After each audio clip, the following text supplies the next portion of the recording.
The Galaxy S5 is the latest flagship smartphone from Samsung, a manufacturer who's at the top of their game and a source of acid reflux for every Apple employee. But just because the S5 is Samsung's latest and greatest doesn't mean you should line up to buy one. I'm Donald Bell, and today's Top 5, I'm doing what I do best, poking at the hornet's nest of fanboys and exploiting it for every penny. So here you go. Here are 5 reasons not to buy the Samsung Galaxy S5. Starting off at number 5, battery life. The S5 promises 10 hours of web browsing or 12 hours of video playback, and that's fine, but there are already Android phones out there that blaze past that.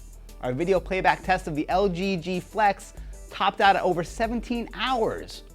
Plus it's curved, which has got to be useful for something, probably.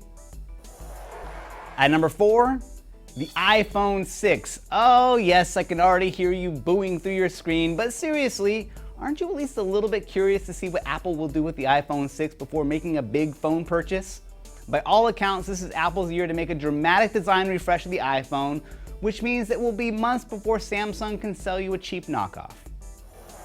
Coming in at number 3, Android 5.0. We expect a new version of Android out at Google I/O this year, and maybe it'll be 5.0 or just 4.5.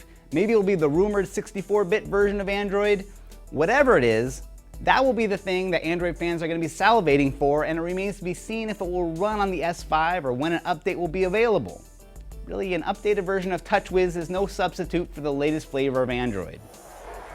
At number 2, the Samsung Galaxy S4. Seriously, if you can spot the difference between the S4 and the S5, you need to log off the XDA Developers Forum for a minute and admit you have a problem. The S4 is a killer phone, you know it's about to go on sale, and the screen is only smaller by a fraction of an inch. Plus, the back of this phone doesn't look like an iridescent Band-Aid.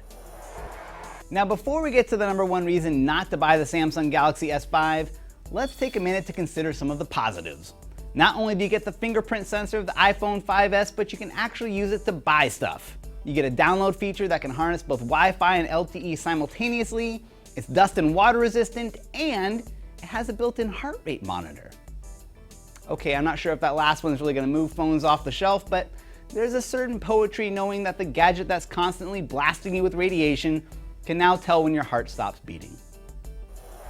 All right, and now, the number 1 reason not to buy a Samsung Galaxy S5, the Samsung Galaxy Note 4. Rumored to come out this fall, this could be the year you step up to a phablet.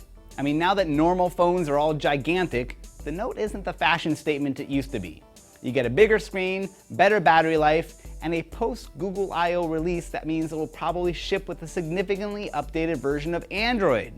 Maybe even a 64-bit version running on a 64-bit processor. Now that's a possibility worth waiting for.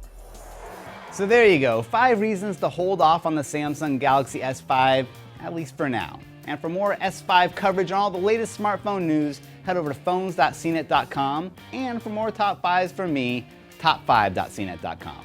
I'm Donald Bell, thanks for watching.